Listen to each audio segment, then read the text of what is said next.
प्रभु श्री रामचंद्र, भगवान श्री गोपाल कृष्ण, श्री महारुद्र हनुमान, महर्षि श्री वेदव्यास, श्रीमद आद्य शंकराचार्य, सद्गुरु श्री ब्रह्मचैतन्य महाराज या सर्वांच्या प्रेरणेनं आणि तुम्हा सर्व मंडळींच्या आशीर्वादानं आजचा दिवस सुद्धा कृष्ण चरित्राशी किंवा कृष्ण जन्माशी जोडलेला आहे.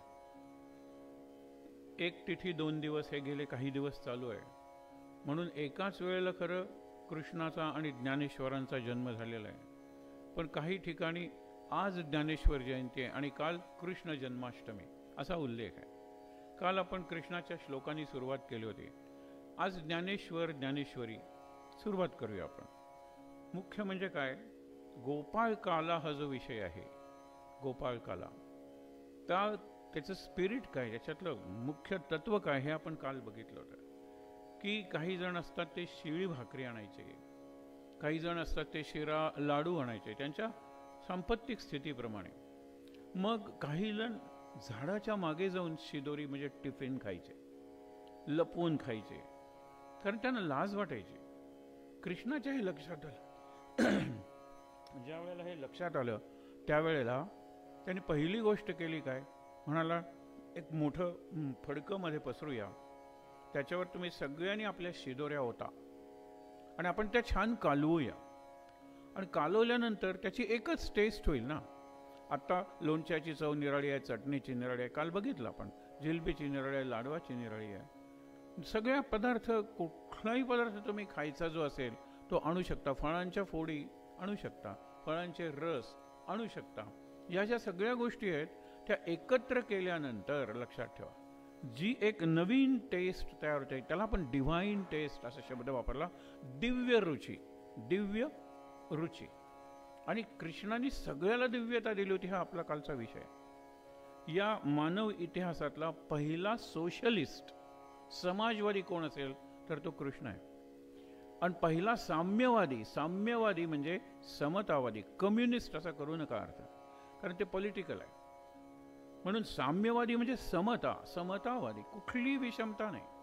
त्यांनी कधी कुणाला तू असा दिसतोस म्हणून किंवा तू गरीब आहेस म्हणून किंवा तू या जातीचा आहेस म्हणून कधी कृष्णाने भेदच केले नाही, रामानेही केले नाही. पण एक लक्षात घ्या, त्यामुळे त्याला साम्यवादी म्हणलेलं आहे. आणि साम्य म्हणजे योग, समत्वम योग उच्चते, हा आपला गेल्या वेळेचा विषय होता. आपण हेही बघितलं होतं की योग हा कर्मसु कौशलम, योग म्हणजे काय.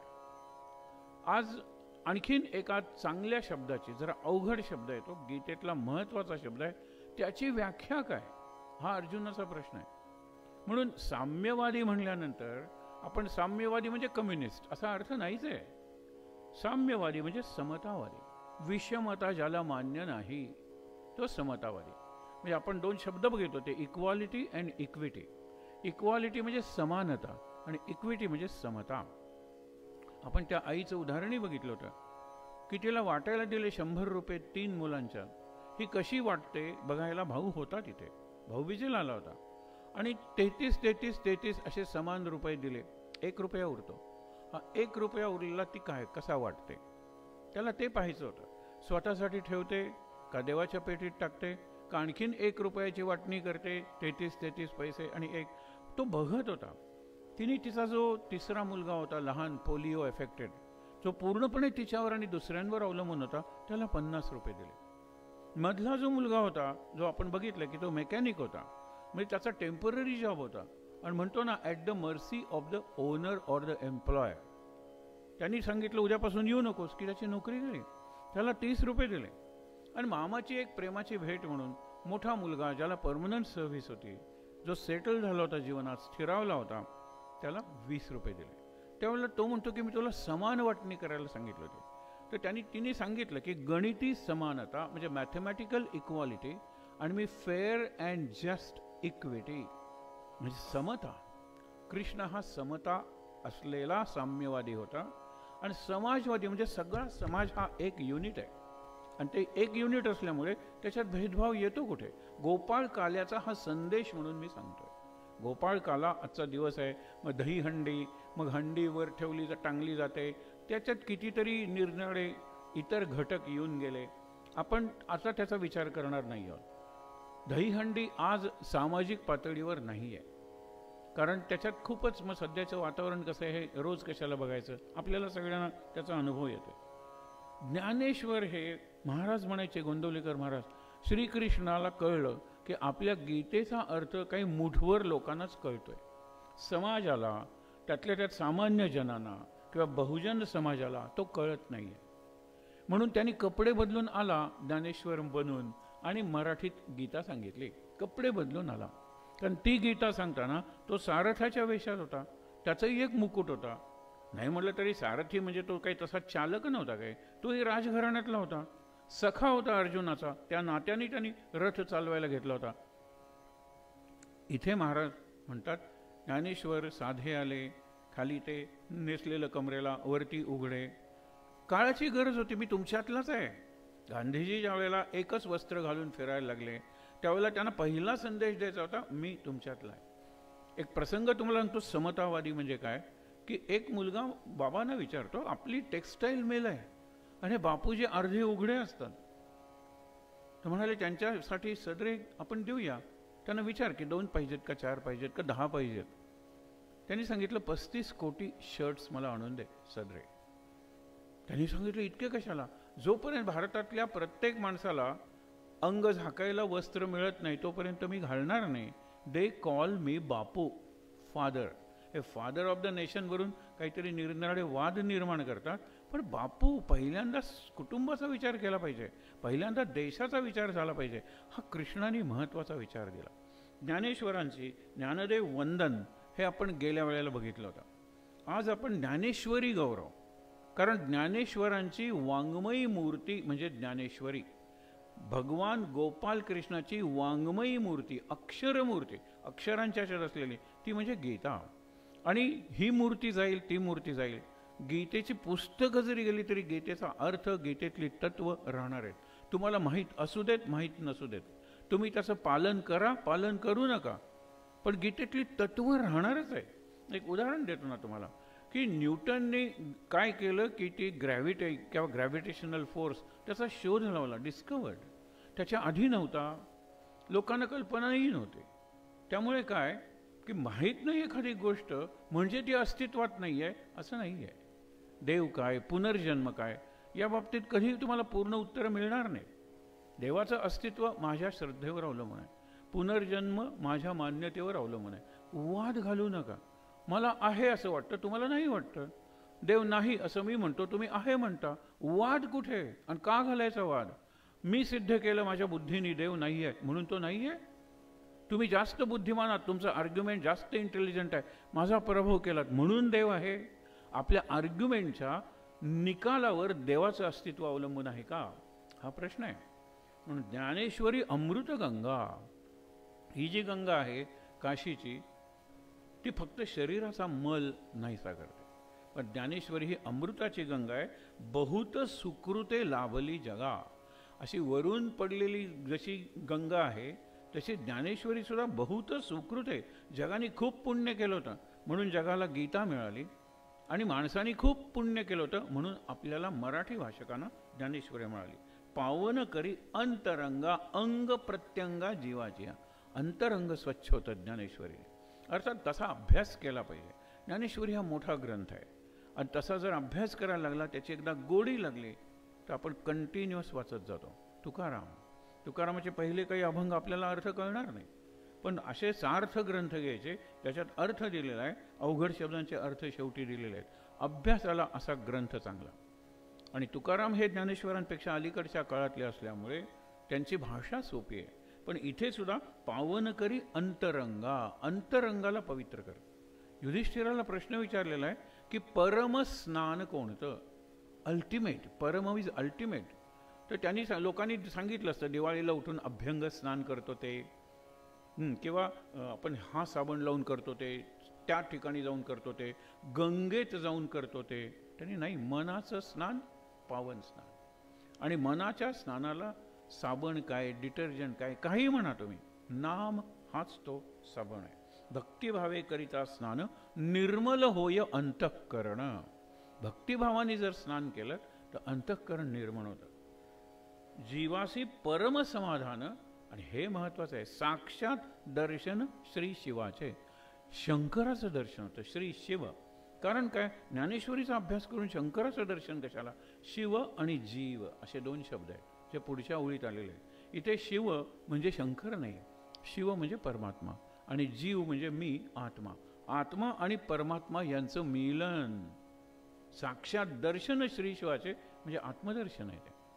जीवा शिवाची होता भेटी. आता लक्षात ठेवा, जीव शिव मिलन किंवा जीव शिव ऐक्य. मावळोनी ज्ञाता ज्ञेयादी त्रिपुटी. हे जरा अवघड वाटेल, पण आपण हा विषय बघितलेला आहे. कुठलीही गोष्ट करताना त्याला 3 बिंदू असतात, पॉइंट्स. पहिला, मी आता खातोय तर खाणारा, खाद्य आणि खाण्याची क्रिया. वाचतोय मी, तो वाचतोय ते पुस्तक, वाचक वाचणारा आणि वाचण्याची क्रिया, द प्रोसेस ऑफ रीडिंग. आता ह्याच्यात काय, पुस्तक आणि वाचक हा दिसतो, वाचन दिसत नाही. आणि महत्त्व वाचनालाच आहे ना. मी पुस्तक वाचतो, हे मी पुस्तक वाचतो म्हणून सेल्फी घ्यायची. आता शेक्सपियरच्या तुम्ही त्या याला गेला, स्ट्रॅटफोर्ड ऑन ॲव्हन, त्याचा सगळा म्युझियमच आहे तिथे. आणि तिथे त्याच्यासमोर फोटो काढला, त्याच्या निरनिराळ्या ह्याच्या पुस्तकांसमोर फोटो काढला, म्हणजे मला ती पुस्तकं आली, माझ्याकडे ती पुस्तकं आहेत असा त्याचा अर्थ होत नाही. म्हणून काय सांगितलेलं आहे की वाचन उरलं पाहिजे. वाचक आणि वाच्य म्हणजे पुस्तक, पुस्तक सोपं गेलं पाहिजे. मी जेवतोय म्हणजे अन्न, जेवण्याची क्रिया आणि जेवणारा. प्रत्येकाला असे 3 आहेत, पण ही ज्ञाता, ज्ञेय आणि ज्ञान विरून जाते. त्रिपुटी 3 पॉइंट्स उरतच नाहीत, एकच पॉइंट उरतो. आणि तो एक पॉइंट कुठला? प्रकटे सोहम भाव प्रतीती. 6 अहम भाव प्रतीती ही प्रकट होते. उरे शेवटी ज्ञप्ती मात्र. आणि पुढे फक्त अनुभव उरतो, आनंदाचा अनुभव. हे लक्षात घ्या. आपण पुढे जाऊया. गेल्या वेळेला आपण जो विषय घेतलेला होता त्याच्यात मोह कलिलम किंवा योगा म्हणजे काय, योगी माणसाला कसं त्याचं दर्शन घ्यायचं. पण शेवटी पहिला अध्याय संपला, त्याच्यात सुद्धा दुसरा अध्याय सुरू झाल्यानंतर कृष्णाने पहिल्यांदा आत्मज्ञान किंवा आत्म्याविषयी बोलायला सुरुवात केली. लोक म्हणतात एवढं अवघड का बोलायला लागला कृष्ण? आत्मा परमात्मा हे किती अवघड, गूढ आणि ॲब्स्ट्रॅक्ट म्हणतात ना, तसे विषय आहेत, अमूर्त असे विषय ते का घेतले बोलायला? अर्जुनाचा प्रश्नच मृत्यू संबंधी होता.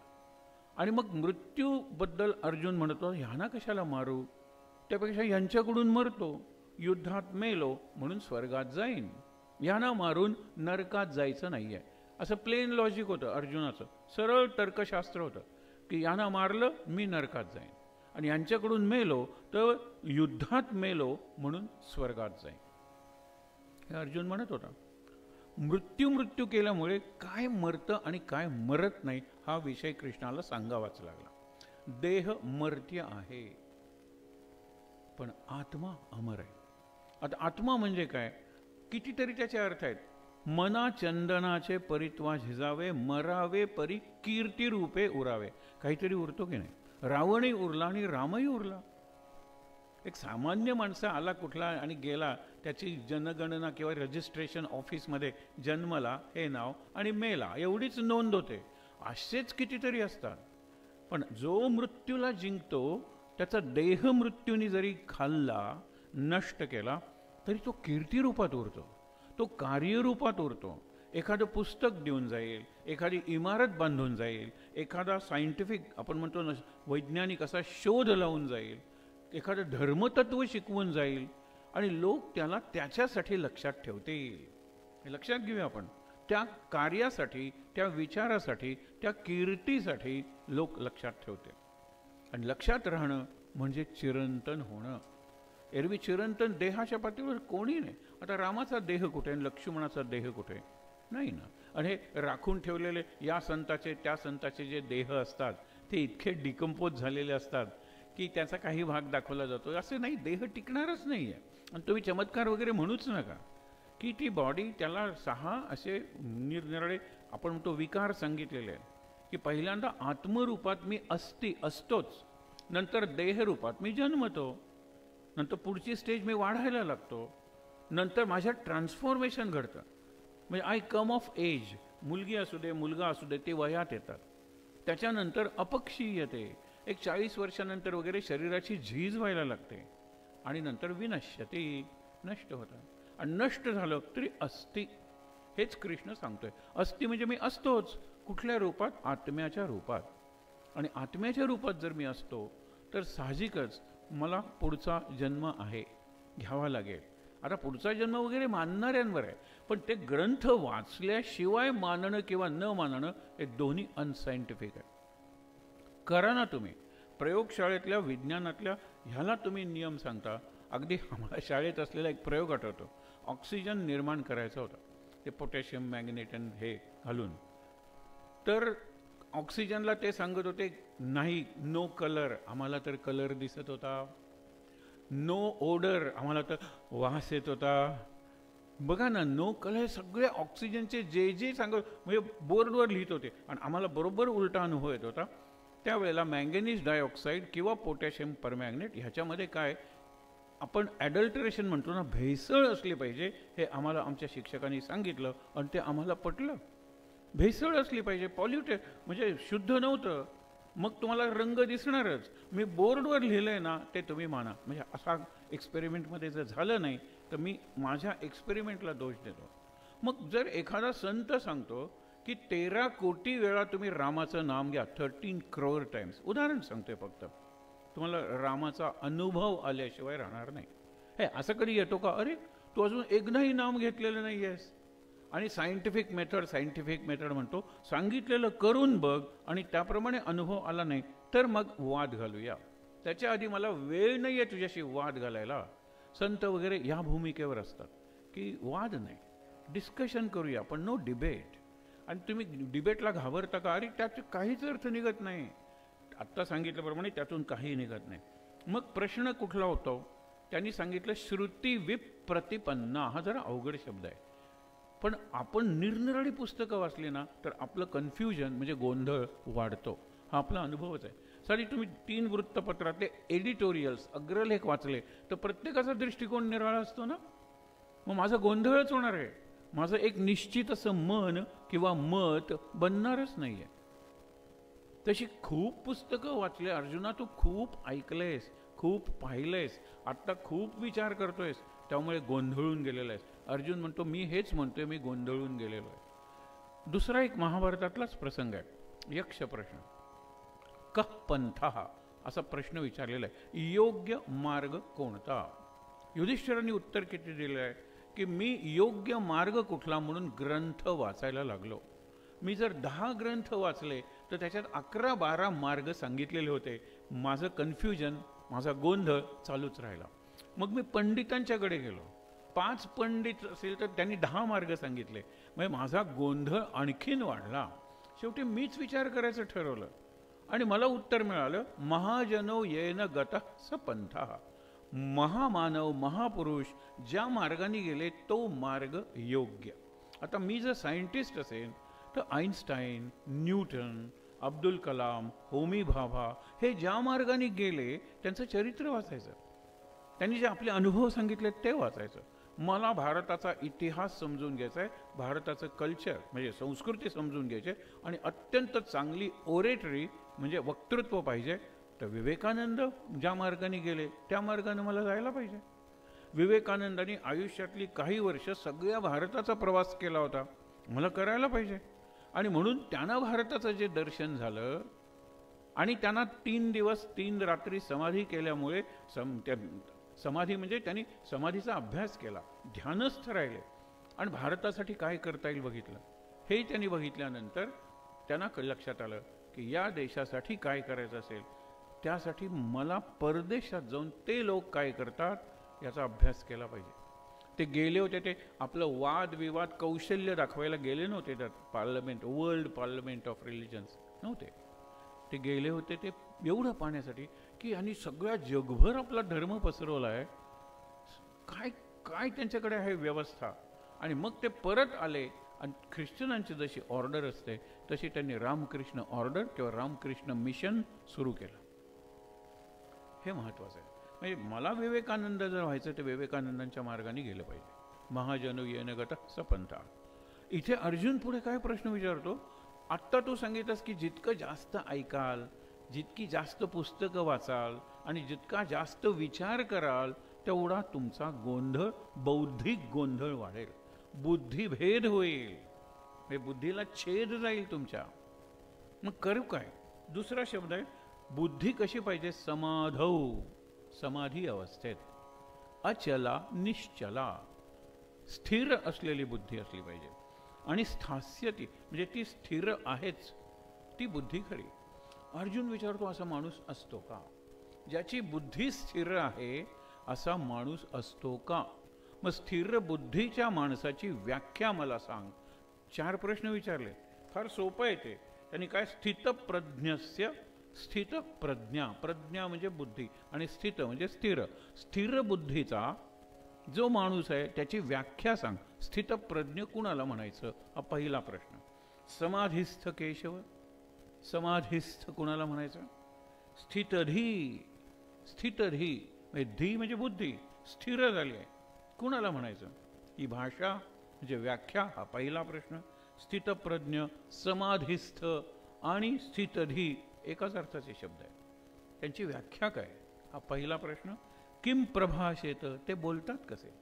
ज्याची बुद्धी स्थिर आहे तो बोलतो कसा? वृक्षपणे बोलतो का? तुसडेपणाने बोलतो का? ज्याला इंटेलेक्च्युअल ॲरोगन्स म्हणतो, अशी कितीतरी माणसं असतात. म्हणून केवळ ज्ञान ज्ञान ज्ञान, केवळ भक्ती भक्ती भक्ती, केवळ कर्म कर्म कर्म. गीता सांगते नाही, इट इज कॉन्फ्लुएन्स, संगम आहे. इट इज सिंथेसिस, समन्वय आहे.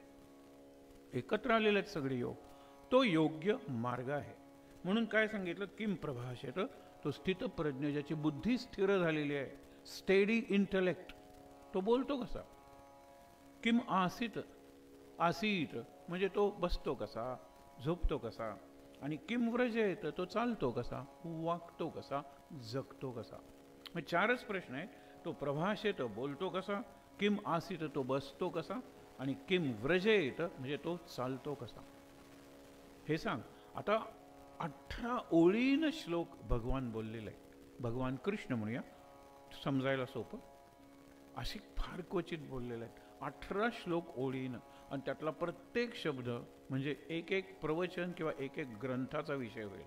आपण फार थोडं बघणार आहोत यावेळेला, पण लक्षात ठेवा. त्याचा प्रश्न काय की स्थितप्रज्ञ कुणाला म्हणायचं, स्थितप्रज्ञ कसा बोलतो, स्थितप्रज्ञ कसा बसतो आणि स्थितप्रज्ञ कसा चालतो. सोप्या भाषेत स्थितप्रज्ञ कसा वागतो आणि स्थितप्रज्ञ कसा जगतो, ह्याला त्यांनी उत्तर दिलेलं आहे. हे 4ही प्रश्नांची उत्तर व्यवस्थित कृष्णाने दिलेली आहे. आपण त्यातला काही भाग आज बघणार आहोत. समाधिस्थ व्यक्ती कशी असते? समाधी शब्दाचा अर्थ बघूया. त्याच्यात 3 शब्द आहेत, सम, आ आणि धा.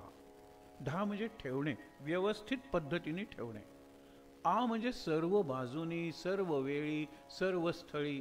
आणि सम म्हणजे सम्यक, कल्याण करणारे. म्हणजे माझं जे मन आहे, माझी जी बुद्धी आहे, ती अशी आवरून एकत्रितपणे कशी ठेवू की ज्यामुळे माझं आणि इतरांचं कल्याण होईल. सम म्हणजे योग्य, आपण म्हणतो तसा. त्याच्यानंतर अचला निश्चला समाधी हा पुढचा शब्द आहे. अचला म्हणजे जी चालत नाही, आणि निश्चला म्हणजे जी चालतच नाही, म्हणजे अत्यंत स्थिर आहे, अशी समाधी. ही समाधी ज्यावेळेला ध्यान योगाचा अभ्यास असतो त्यावेळेला ठीक आहे. त्यांनी सगळं सोडून तो संन्यासाश्रमात गेलेला आहे आणि आता केवळ मुक्ती मिळावी म्हणून समाधी घेतलेली आहे, ती चालेल. पण मला अचला निश्चला म्हणजे स्थिर समाधी येऊन प्रपंच कसा करता येईल? प्रपंच कसा करता येईल? व्यवहारात याचा काय प्रयोग करायचा? आपण गेल्या वेळेला एक ओवी बघितली होती ज्ञानेश्वरीतली, फार सुंदर ओवी आहे. आणि हे आपल्याला जमतं, आपण करत असतो, पण एकतर आपल्याला नीट कळत नसतं आणि आपण करत असतो, आपल्याला शेवटी वाटतं की अरे मी हे केलं. पण एक लक्षात ठेवा, चालता बोलता आपल्याला प्रपंच करायचं म्हणजे चाललंही पाहिजे, हल्लं पाहिजे, काम केलं पाहिजे आणि बोललंही पाहिजे, कम्युनिकेशन. त्याशिवाय कसं शक्य आहे? चालता बोलता चालता न मोडे आसन, चालला तरी आसन मोडत नाही, लक्षात ठेवा. आणि बोलता न भंगे मौन, म्हणजे बोलला तरी मौन भंगत नाही, हे पाहिजे. संत असे असतात. ऋषी बसले समाधीला की बसले, पण संत ते म्हणतात आमची स्थिर समाधी नाही आहे, आमची चल समाधी आहे. आपण म्हणतो ना, चेतना चिंतामणींचे गाव, ईश्वर निष्ठांची मांद्याळी, अनवरत भूमंडळी भेटतो भूता. सतत फिरत असतात संत. साधू हिंडता बरा, असं सांगितलेलं आहे. एके ठिकाणी झाला की तो पीठाधीश झाला, पीठ, तो क्षेत्र संन्यासी झाला कुठल्या तरी क्षेत्रात, तो मठाधीश मठपती झाला. पण साधू संत वसंतासारखा पाहिजे. संत वसंत म्हणजे काय? वसंत एका ठिकाणी बहार आणतो, पण आपल्या बहार आणलेल्याच्या प्रेमात पडत नाही, तो पुढे जातो दुसऱ्या बागेत बहार आणण्यासाठी. तिथे आणला निरनिराळ्या फुलांचा रंग गंध वास, पुढच्या बागेत जातो. वसंत सतत फिरत असतो.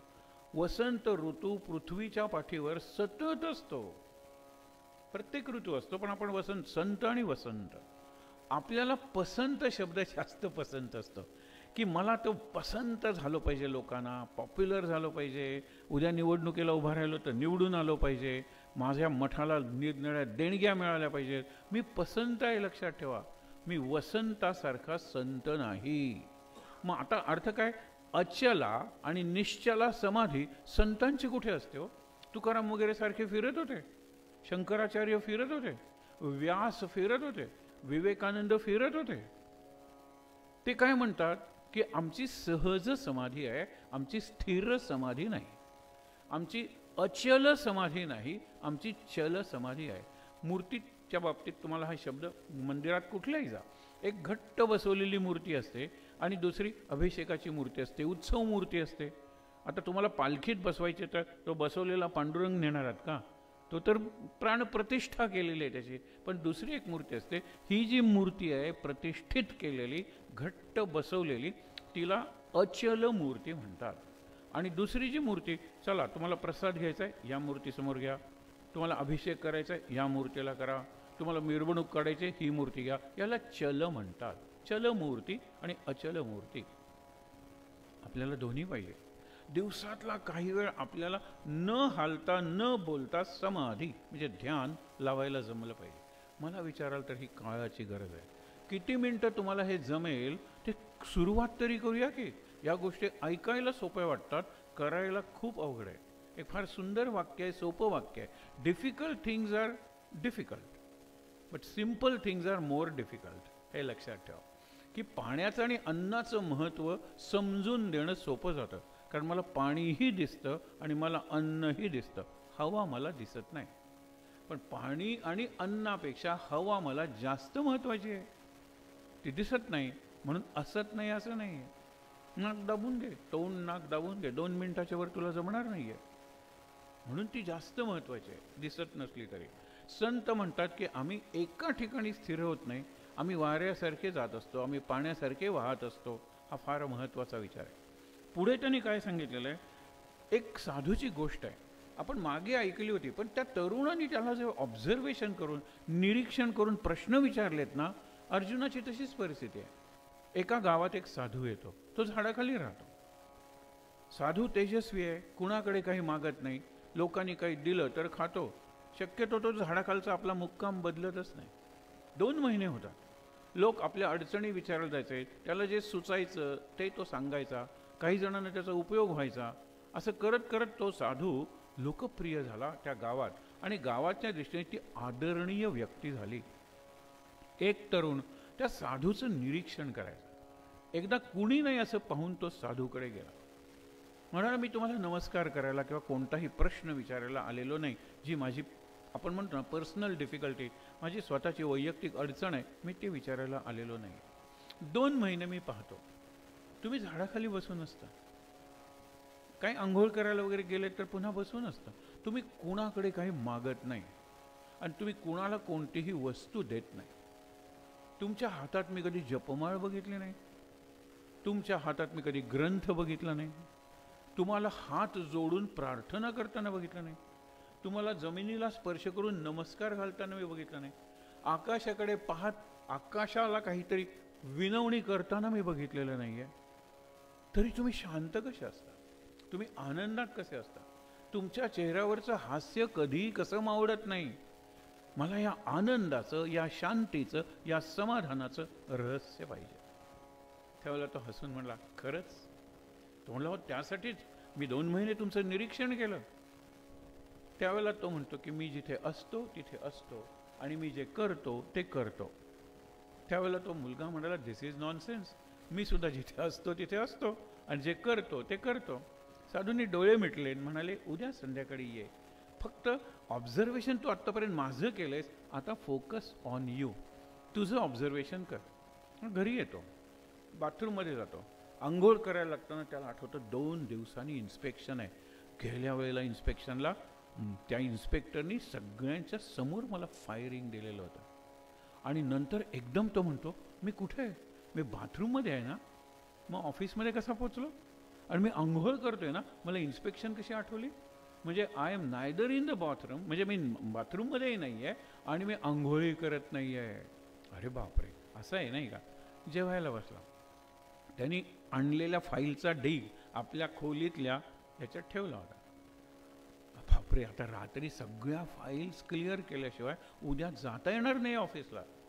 आई त्याला विचारते, अर्ध जेवण कसं, अरे तुझ्या आवडीची भाजी केली, कशी झाली, भाजी केली आहे म्हणजे तेही त्याला आठवत नाही आहे, त्याचं जेवणाकडे लक्ष नाही आहे.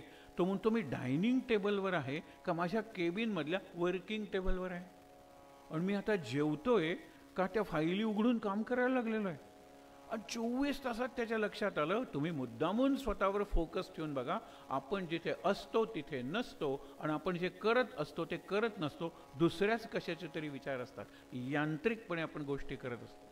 अगं तुझं लक्ष कुठे आहे, तू भेंड्या चिरतेस पण ते दूध ओतू गेलं की, अरे बापरे, मी दुधाकडे लक्षच दिलं नाही. आता भेंड्या चिरताना तुझं फिंगर लेडी फिंगर असेल, पण म्हणून ते चिरायची गरज आहे का, अरे बापरे केवढं रक्त लागलं, कारण दुधाकडे लक्ष गेलं. नंतर चिरता चिरता स्वतःचं बोट चिरून घेतलं, गंमत बघा. म्हणजे ती जे करते ते करतच नाही आहे. ती काय, आपण प्रत्येक जण जिथे असतो तिथे नसतो, आणि असतो तिथे नसतो म्हणजे काय, फिजिकली आणि मेंटली. फार महत्त्वाचा शब्द आहे. मी मनानं जिथे असतो तिथे असतो का शरीराने जिथे असतो तिथे असतो.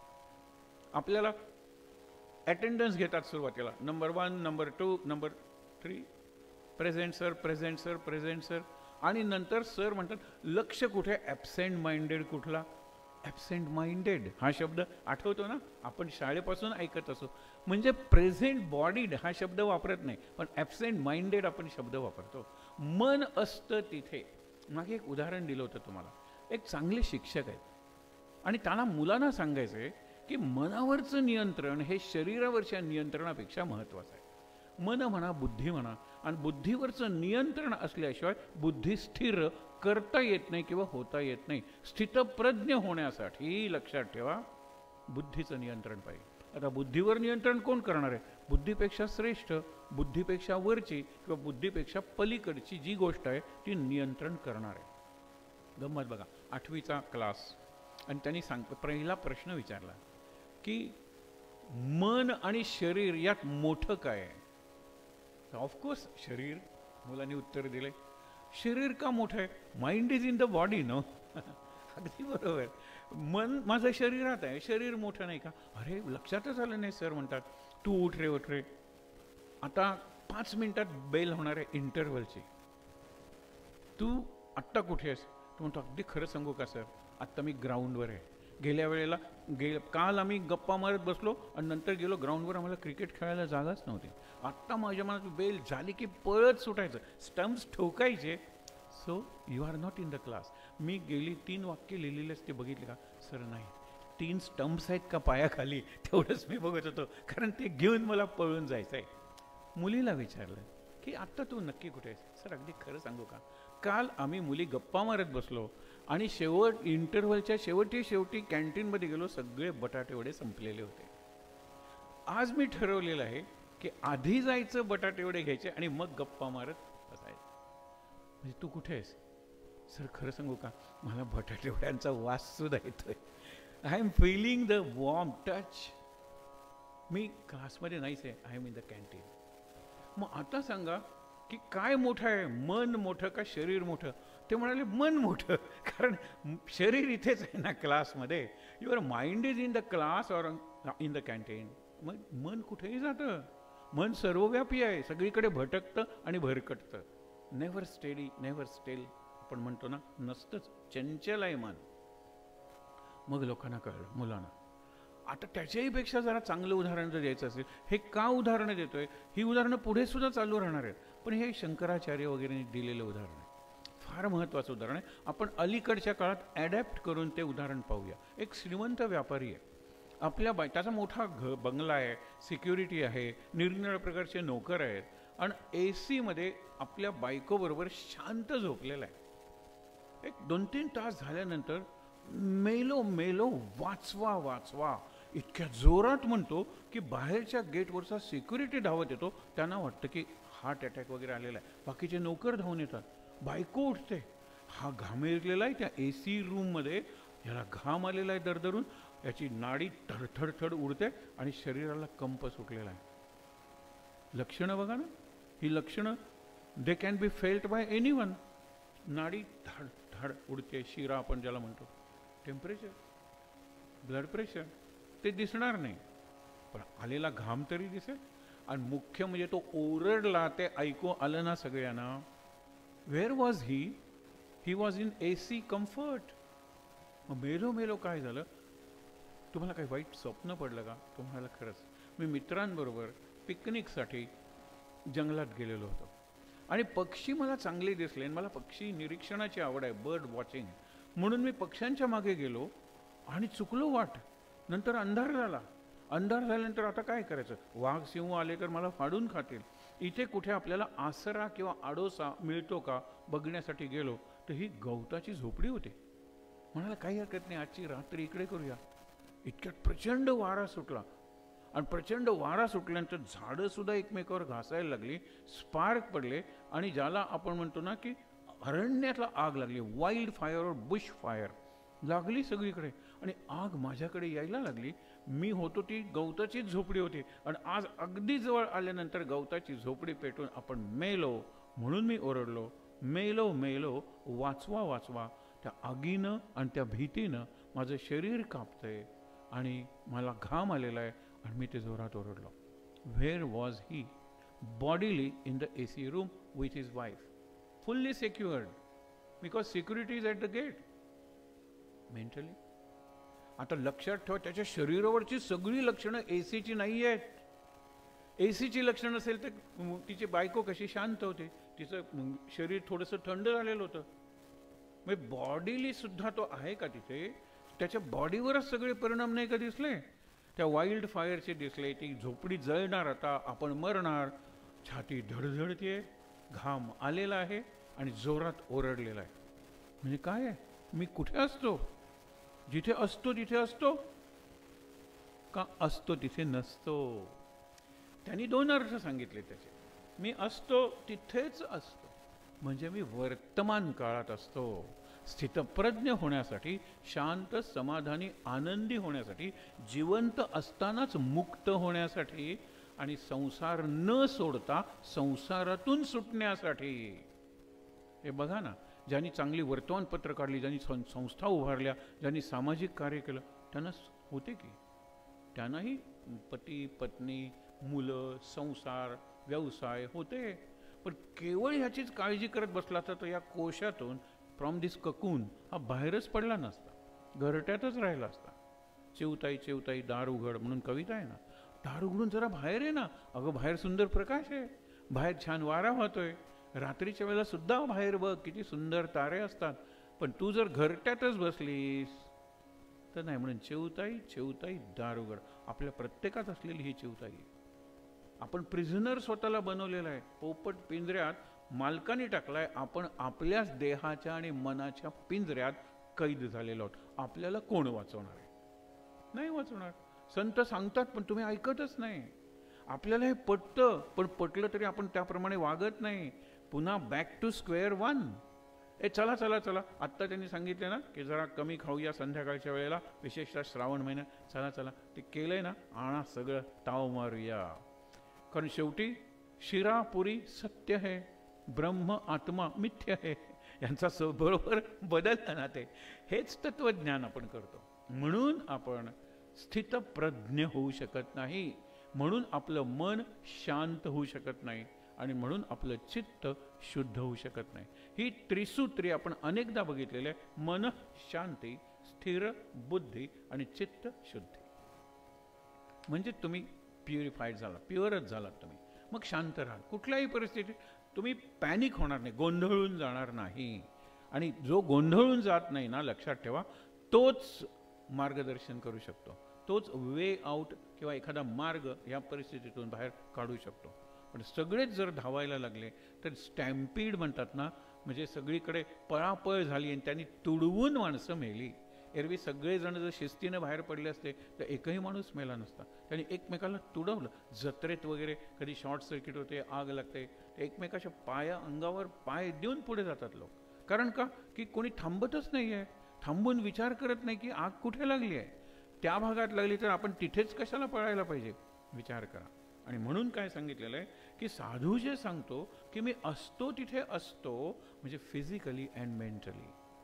हे केव्हा शक्य आहे की आता ती मुलगी सुद्धा अजून बेल झालेली नाही इंटरव्हलची, तरी सुद्धा इन फ्युचर म्हणजे कॅन्टीनमध्ये पोचलेली आहे. म्हणजे ती फ्युचरमध्ये पोचलेली आहे. एखादा मुलगा, अरे तुला बेल झाली ऐकू नाही का आलं?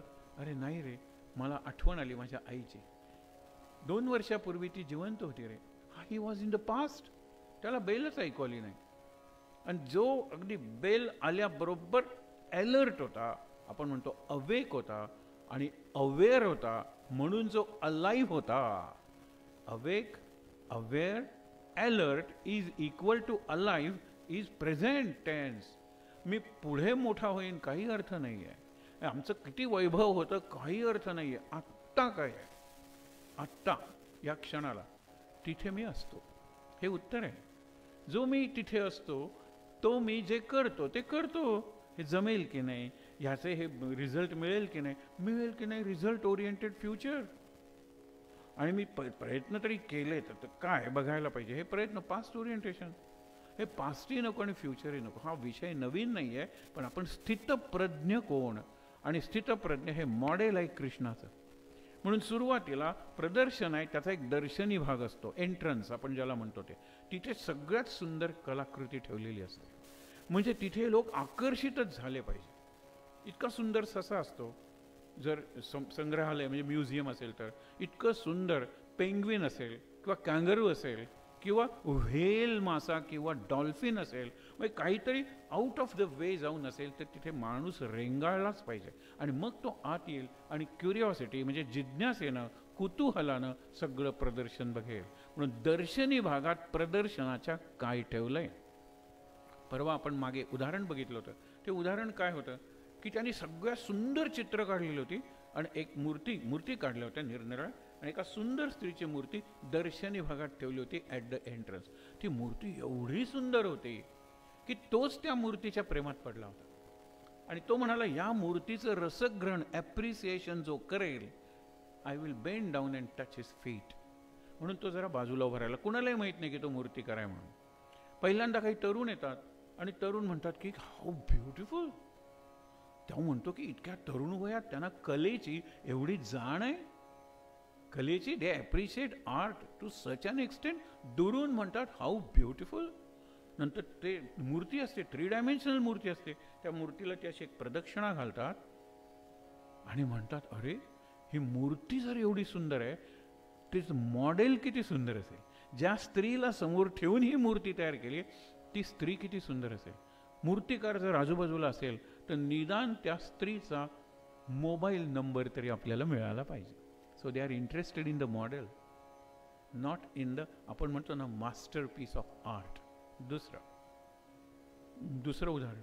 नंतर ते दोघं जण येतात आणि बोलत असतात एकमेकाशी. तो आल्यानंतर म्हणतो की हाऊ ब्युटिफुल. तो म्हणतो हा तरी नक्कीच रसिक दिसतोय, रसग्रहण करणारा. तो एक प्रदक्षिणा घालतो आणि म्हणतो की या संपूर्ण मार्बलच्या मूर्तीवर एकही काळा डाग किंवा दुसऱ्या रंगाचा स्पॉट नाही आहे. इट इज स्पॉटलेस व्हाईट, पिअरलेस अशी मूर्ती आहे. मूर्तिकार जर जवळ असेल तर हा दगड त्याला कुठे मिळाला, त्या दुकानदाराचा जर नंबर मिळाला तर हा दगडाचा व्यापारी आहे आणि तो बोलतोय, तो त्याचा सेक्रेटरी आहे की try to get the details. हे कुठे मिळाला हा दगड, त्याला दगडाचा व्यापारी. तो पुढे आलेला असतो, नमस्कार करायला मागे सरकतो. आता त्यांनी नाद सोडला, बरेच जण येतात आणि कौतुक करतात, त्याला काही अर्थ नाही. नंतर तो तिसरा शेतकरी येतो आणि तो शेतकरी म्हणतो की तोही प्रदक्षिणा घालतो आणि नंतर गुडघे टेकून खाली बसतो, आकाशाकडे हात फेकून म्हणतो, काय म्हणतो, देवा तू महान आहेस, गॉड यू आर ग्रेट. त्यावेळेला याला राग येतो. तो म्हणतो की देवानी बनवली का ही मूर्ती? मग कोणी बनवली? मी बनवली आहे. अरे रे, मला माहीतच नाही. आता एक लक्षात घ्या, ज्या दगडातून ही मूर्ती तुम्ही बनवली तो दगड तुम्ही बनवला का? नाही नाही, तो निसर्गात होता. बरं, ज्या हातोडी आणि छिन्नीनं ते लोखंड तुम्ही बनवलं होतं, तुम्ही आकार दिलात त्या दगडाला, लोखंड नाही नाही, ते खाणीतून निघालेलं होतं. बरं, ही जी कला आहे मूर्ती करण्याची, ती तुम्हाला आकाशातून मिळाली? हल्ल्या ऑनलाईन म्हणतात ना, तिथे सुद्धा काहीतरी ट्रान्झॅक्शन टेक्स प्लेस. पण इथे नाही म्हणले, मला गुरु आहेत. मग म्हणाले त्यांनाही गुरु, मग त्यांनाही गुरु. मग असा कुठला पहिला असेल की ज्यांनी गुरु नसताना एक सुंदर मूर्ती पहिल्यांदा जगात तयार केली? मग त्याला कोणी शिकवलं? म्हणला की डेफिनेटली गॉड, किंवा त्याची स्वतःची बुद्धी. मी त्यालाच नमस्कार केला होता. त्यांनी मग चित्रकारांनी नमस्कार केला आणि म्हणला, मी कोण आहे शेवटी, आकार देणारा वगैरे? दगड नाही मी तयार केला, ती छिन्नी नाही मी तयार केली, ती हातोडी नाही मी का, आणि कला सुद्धा मला माझ्या गुरुनी शिकवली. आणि मी काय म्हणतो ही मूर्ती मी केलेली आहे. त्याची दृष्टीच बदलते. हे महत्त्वाचं आहे. आणि म्हणून ज्या वेळेला अखंड वर्तमानात राहायचं असतं, हे अवघड आहे का? सोपं आहे ऐकायला. म्हणून म्हटलं ना, simple things are more difficult than difficult things. Simple बोलणं, सिंपल राहणं, सिंपल वागणं, म्हणजे साधं बोलणं, साधं राहणं, साधं वागणं अवघड आहे. आणि म्हणून प्रज्ञेचे का भाषा म्हणताना त्यांनी सांगितलेलं आहे की अरे, शिवाजी राजांचं बघा ना, शिवरायाचे 8वावे रूप, शिवरायाचा 8वावा प्रताप, शिवरायाचा 8वावा साक्षेप. साक्षेप म्हणजे काय की अचूक प्रयत्न. त्यांनी माघारी घेतली, ती सुद्धा पुन्हा ॲडव्हान्स करून, म्हणजे पुढे येऊन जिंकण्यासाठी. त्यांनी पराभवाचं नाटक केलं, घाबरल्याचं नाटक केलं त्या अफझल खानासमोर. तू केवढा पर्वत एवढा आणि मी केवढा, पण मारलं त्या अफझल खानाला. हे विचार करा तुम्ही. म्हणून काय की सगळ्यात महत्त्वाचं काय असतं की ज्या वेळेला मी विचार करतो की माझ्यात आहे ते व्यक्त केल्यानंतर मी जगाला किंवा समाजाला काय देऊ शकतो. एखाद्याला, ते बरेच जण सांगतात, मी बिलकुल घाबरत होतो 4 चौघांसमोर बोलायला, पण एक दिवस माझ्या गुरुजींनी सांगितलं, उद्याच्या असेंब्लीसमोर मी स्पीच केलेलं आहे, ते तयार कर आणि बोल. आणि त्याच्यानंतर मी बोलतच सुटलो आणि मी चांगला वक्ता झालो. म्हणजे माझ्यात वक्तृत्वाचं बीज आहे, सीड ऑफ ओरेटरी ऑर इलोक्युशन, हे माझ्या सरांना कळलं. कुणीतरी आपल्यातले गुण, पण मी स्वतःतले गुण मला का कळत नाहीत? Because I don't focus within. मी माझ्यावर कधी फोकसच टाकत नाही. मी हे करू शकतो असं मला वाटतच नाही, पण करू शकत नाही असं मात्र बऱ्याच गोष्टीत आपल्याला वाटतं. आणि म्हणून लक्षात ठेवा की ज्या वेळेला आपण विचार करतो की भगवंतांनी हे जे सगळे श्लोक एकामागून एक सांगितलेले आहेत, त्याच्यात अवघड शब्द आहेत. पण विनोबा काय म्हणतात की हे स्थितप्रज्ञ दर्शन आहे, स्थितप्रज्ञाच्या लक्षणाचं वर्णन नाही आहे. आणि दर्शन म्हणजे दर्शन घ्या, नमस्कार करा, पण दर्शन म्हणजे फिलॉसॉफी. विचार करा, प्रत्येक शब्दावर विचार करा. आपण काही महत्त्वाच्या शब्दांवर विचार करणार आहोत. परत शिवरायाचे कैसे वागणे, शिवरायाचे कैसे बोलणे, शिवरायाचे कैसे सलगी देणे, मैत्री कशी करत होते, आठवावे म्हणजे बरे. हे दर्शन आहे. आठवा तुम्ही आणि नंतर सुंदरपणे तुमच्या ह्याच्यात फ्रीज करा, म्हणजे it will remain, it will not melt away. हे फार महत्त्वाचं आहे की आठवलं पाहिजे आणि गोठवलं पाहिजे, साठवलं पाहिजे. हे 3 करण्यापेक्षा आपण पाठवतो. हे आपण मागे बघितलेला विचार की आठवणं आहे, साठवणं आहे, गोठवणं आहे आणि पाठवणं म्हणजे सेंड किंवा फॉरवर्ड हे आपण करत असतो. गुड मॉर्निंग म्हणजे किती जण स्वतः मेसेज तयार करतात, नाही, फॉरवर्ड आहे, फॉरवर्ड आहे, आणि मग ते फिरत राहतात आणि त्याला आपण व्हायरल म्हणतो. तर म्हणून लक्षात ठेवा, अखंड वर्तमानात राहायचं आहे. आता 4 महत्त्वाच्या गोष्टी सांगून राहिलेल्या आहे यासाठी. अनपेक्षित्व, अपेक्षा नाही करायची. उदाहरण आपण पाहणार आहोत. अमानित्वम म्हणजे मान अपमान याच्या पलीकडे जायला शिकलं पाहिजे. अदंभित्वम, दंभ म्हणजे हिपॉक्रेसी किंवा प्रिटेन्स, म्हणजे नाही तसं दिसलं पाहिजे, आहे तसं दिसायला नको. आपण उदाहरणं बघणार आहोत. आणि चौथं आहे एक अनपेक्षित्वम, अनाग्रहित्वम, हे चौथं आहे. आग्रह करू नका. तुम्ही दुसऱ्याच्या आग्रहाला बळी पडायचं की नाही ते तुम्ही ठरवा. तुम्ही आग्रह करू नका. या 4 गोष्टी जमल्या की स्थितप्रज्ञ बनण्याचा आपला अभ्यास सुरू झाला किंवा प्रवास सुरू झाला. एकदम होत नाही त्या गोष्टी. पहिली गोष्ट त्यांनी सांगितली अनपेक्षित्वम, अपेक्षा करू नका. आणि आपण तर सगळी टार्गेट्स ठरवतो म्हणजे अपेक्षा करतो, आणि अपेक्षा केल्यानंतर पुरी झाली नाही तर अपेक्षा भंग होतो. आणि अपेक्षा पुरी व्हायला कितीतरी फॅक्टर्स असतात. आता ज्या मुलांनी तयारी केलेली होती गेल्या वर्षी, त्यांची परीक्षा यावर्षी कशी झाली हे आपल्याला माहीत आहे ना. म्हणजे माझी जी अपेक्षा होती की मी सिद्ध करीन स्वतःला, आता ह्या ऑनलाईन परीक्षेत कोण प्रामाणिक आणि कोण अप्रामाणिक हे कळतच नाही आहे. हे शिक्षकही म्हणत आहेत आणि पालकही म्हणत आहेत ही मेक बिलीव्ह एक्झाम आहे, आम्ही याला एक्झाम म्हणूया आणि सगळ्यांनाच कॉमन प्रॉब्लेम असतो म्हणजे त्यांना सर्टिफिकेट्स देऊया.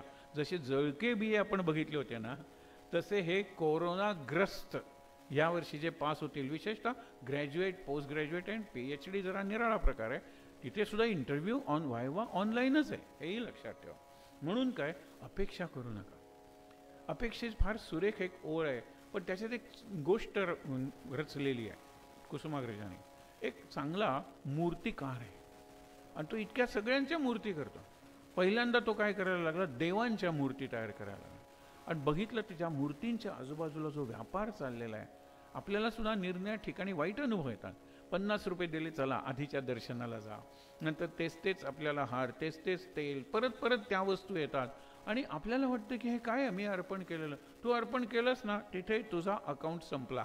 कोण आपल्याला भटजी नक्कीच म्हणतील, पुढे काय त्याचं होतं तू कशाला विचार करतोस. म्हणजे शेवटी आपल्याला वाटतं की नाही हा सगळा व्यापार आहे, आणि व्यापार असल्यामुळे आपलं समाधान नाही.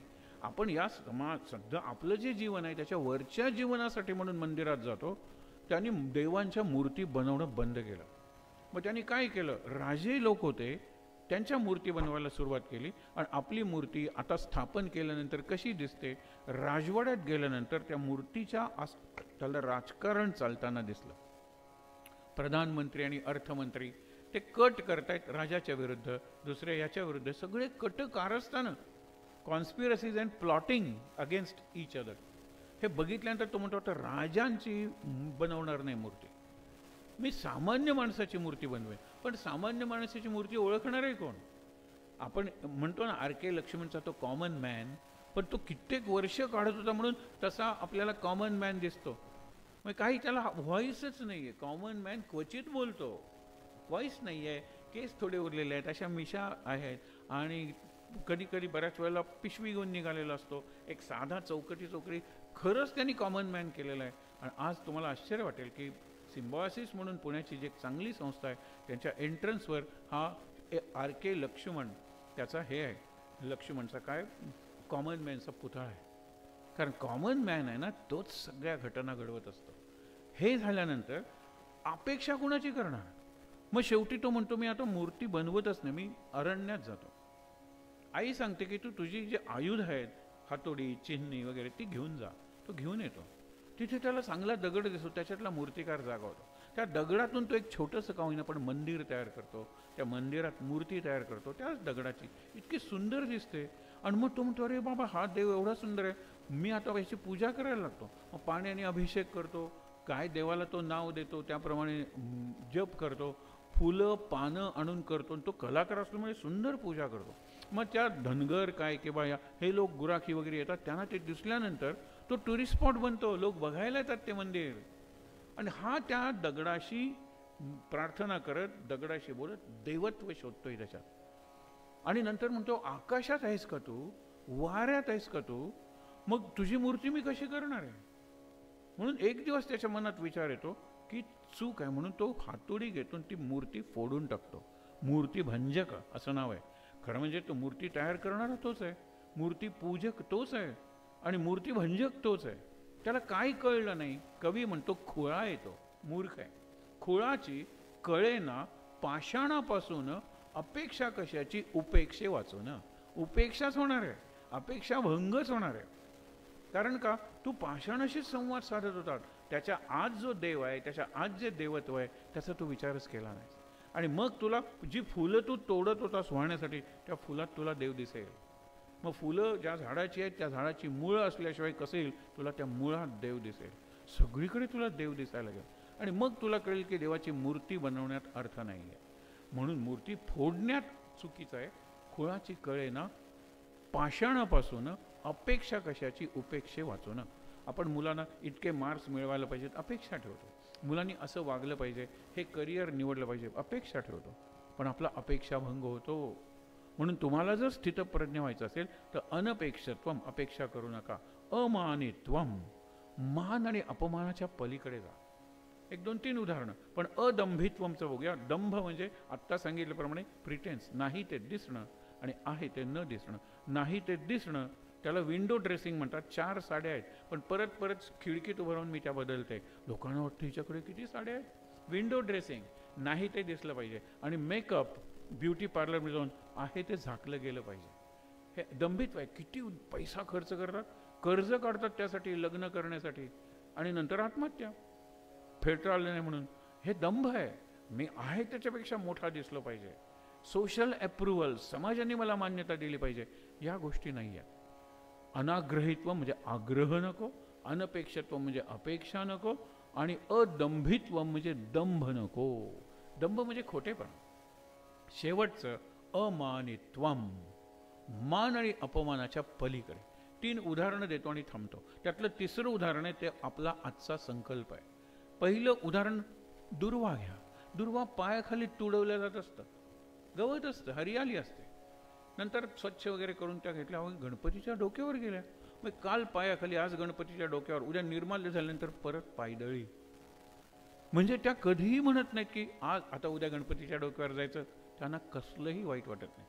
खाली पायदळी तुडवल्या जातात म्हणून त्यांना अपमान वाटत नाही, आणि गणपतीच्या डोक्यावर फार मान मिळाला असं वाटत नाही. फूल, फुलाला माहीत आहे की आहे तोपर्यंत सुगंध देत राहायचं, आहे तोपर्यंत सुंदर, मी सुंदर आहे, रंग आहे, आनंद देत राहायचं आहेपर्यंत.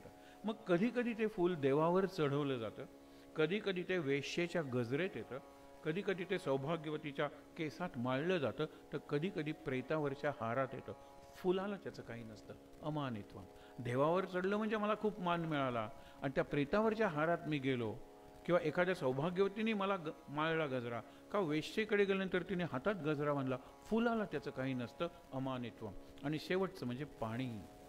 पाण्याला खरंच सांगतो मान अपमान काही नाही. असं पाणी वाहते, जरा तिला खाली मिळालं की ते वर चढण्यापेक्षा खाली उतरतं, नम्र होतं, अत्यंत मृदू असतं, त्याला कसलाच आग्रह नाही. डोळ्यात घालून, डोळ्यात जर एखादा कण गेला असेल तर काढायला आपण पाणी घालतो. डोळा एवढं नाजूक इंद्रिय आहे, पण पाणी त्याच्यापेक्षा मृदू आहे. महत्वाचा गुण म्हणजे पाण्याला कोणताही आग्रह नाहीये, अपेक्षा नाहीये, दंभ नाहीये. आधीचे 3ही गुण पाण्यात आहेत. आपण बघितलो ते उदाहरण की माळी पाणी काढतो वरती विहिरीतून, आणि नंतर इकडे बांध घालतो आणि इकडे त्याला पाठवतो. इकडे कारल्याची वेल, तो म्हणतो काय कडू, पाणीच जाऊन कारल्यात कडू होतं, इकडे पाणीच जाऊन मिरचीत तिखट होतं, इकडे पाणीच जाऊन चिंचात, टॅमरिंड आपण म्हणतो, आंबट होतं, तिकडे पाणीच जाऊन उसात गोड होतं. पाण्याला फक्त माहित आहे आपल्याला इकडे जा म्हणलं जायचं. शांत निवांत व्हायला शिकलं पाहिजे. आग्रह नाही, दंभ नाही, आणि मान अपमान नाही. पाणी. आणि सगळ्यात महत्त्वाचं म्हणजे काय, पाळती अशी आणि गाळती अशी. जो ऊस वाढवतो, पिकवतो, त्यालाही ऊस गोड लागतो, बरोबर. तुम्ही वेळाने तो कापलात, त्या वेळाला सुद्धा रस लागतो, तो गोडच असतो की नाही. तुम्ही चरकात तो पिळलात, तर चरकाला सुद्धा जो लागतो तो गोडच असतो. म्हणजे मला जो पिळतोय आणि मला जो पाळतोय, मला जो कापतोय आणि मला जो पितोय, लक्षात ठेवा सगळ्यांना गोड आहे. हे असं व्हायला शिकलं पाहिजे. म्हणून आपण ज्ञानेश्वरांची आज जयंती आहे. एक तरी ओवी अनुभवावी असं नामदेव सांगून गेलेले आहेत. ती ओवी गेल्या वेळेला बघितली होती. आज संकल्प करूया की माळीये जेवते नेले. माळीये म्हणजे आपले सद्गुरू किंवा परमेश्वर. तो जीवनातून मला जसं नेतोय, मी अपेक्षा नाही करणार, आग्रह नाही करणार आणि मान अपमानाचे विचारच सोडून देणार आणि दंभ तर बिलकुलच नाही. माळीये जेवते नेले, देवाने जेवते नेले, तेवते निवांतची गेले. तक्रार नाहीये, अट नाहीये, निवांतची गेले. तया पाणिया ऐसे केले होवा वेगा. त्या पाण्यासारखे आपण होऊया, हा संकल्प करूया. अवघड आहे का? हो अवघड आहे. कारण मान अपमान त्याच्या पलीकडे जायचं, आग्रह धरायचा नाही. मुलं अशी वागतील तशी वागतील, बघा तुम्ही जे काही करायचं ते थ्रू सद्गुरू तुम्ही करा. सद्गुरूंना फक्त सांगा परीक्षा जवळ आलेली आहे, मुलं अभ्यास करत नाहीत, पास. मुलांनी अभ्यास करावा हे तुम्ही त्यांना सांगा. तुम्ही सद्गुरूंना कशाला सुचवता? यू स्टेट द फॅक्ट, त्याला निवेदन म्हणलेलं आहे. ठीक आहे. म्हणून आपण फार आग्रही असतो, अपेक्षा असलेले असतो, आपल्याला मान हवा असतो, अपमान नको असतो आणि आपण आहे त्याच्यापेक्षा जास्त बरे दिसायचा करतो. पाण्याला हे काही नाही. पाण्याला आकार नाही. कपात घातलं उभं आहे, बशीत घातलं आडवं आहे. पाण्याला रंग नाही. तांबडा घातलं तांबडं, निळा घातलात निळा. चव नाही आहे. साखर घातली गोड, मीठ घातलं खारट. पाण्याला काहीच नाही आहे. असं पाण्यासारखं व्हायला शिकूया. आहे तुम्हाला वाटेल मग आम्हाला व्यक्तिमत्व काय आहे? पर्सनॅलिटी. अरे हीच पर्सनॅलिटी स्थितप्रज्ञाची आहे. अवघड आहे त्या ठिकाणी ताट बसूया, शांत, डोळे मिटून घेऊया, चेहऱ्यावर प्रसन्न हास्य. श्लोक म्हणूया. समाधी पाहता समाधान होते, तनु कष्टवी त्यासी आनंद देते. मनी भाविता कामना पूर्ण होती, नमस्कार त्या ब्रह्मचैतन्य मूर्ती. नामस्मरे निरंतर ते जाणावे पुण्य शरीर, महादोषांचे गिरीवर रामनामे नासती श्रीराम. ज्ञानेश्वर महाराजांनी वारीला एका अर्थाने शिस्त लावली. त्या वारकरी संप्रदायाचा मंत्र आहे ओम रामकृष्ण हरी. रामकृष्ण हरी आहे ओम म्हणून आपण म्हणणार आहोत. माझ्यानंतर काही वेळा म्हणा ओम रामकृष्ण हरी, ओम रामकृष्ण हरी, ओम रामकृष्ण हरी, ओम रामकृष्ण हरी, ओम रामकृष्ण हरी, ओम रामकृष्ण हरी, ओम रामकृष्ण हरी, ओम रामकृष्ण हरी, ओम रामकृष्ण हरी, ओम रामकृष्ण हरी. ओम हरये नमः, हरये नमः, हरये नमः. शांत. देवीचा शक्तीचा श्लोक म्हणणार. सर्वमंगलमांगल्ये शिवे सर्वार्थसाधिके, शरण्ये त्र्यंबके गौरी नारायणी नमोस्तुते. जय नारायणी नमोस्तुते. उपासनेला दृढ चाल व्हावे, भूदेव संतासी सदा लवावे. सत्कर्मयोगे वयघाल व्हावे, सर्वामुखी मंगल बोल व्हावे. सदा सर्वदा योग तुझा घडावा, तुझे कारणी देह माझा पडावा. उपेक्षू नको गुणवंता अनंता, रघुनायका मागणे हे आता. जय जय रघुवीर समर्थ. शांतिपाठ. ओम सहनावतु सहनौ भुनक्तु सह वीर्यं करवावहै तेजस्विनावधीतमस्तु मा विद्विषावहै. ओम शांति शांति शांति. तीनदा दीर्घ श्वासोच्छ्वास.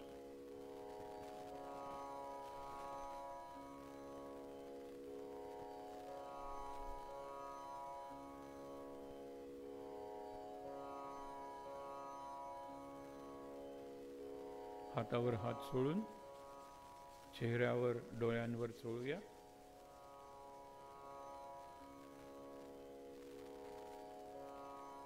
सावकाश डोळे उघडून कृष्ण दर्शन घेऊया.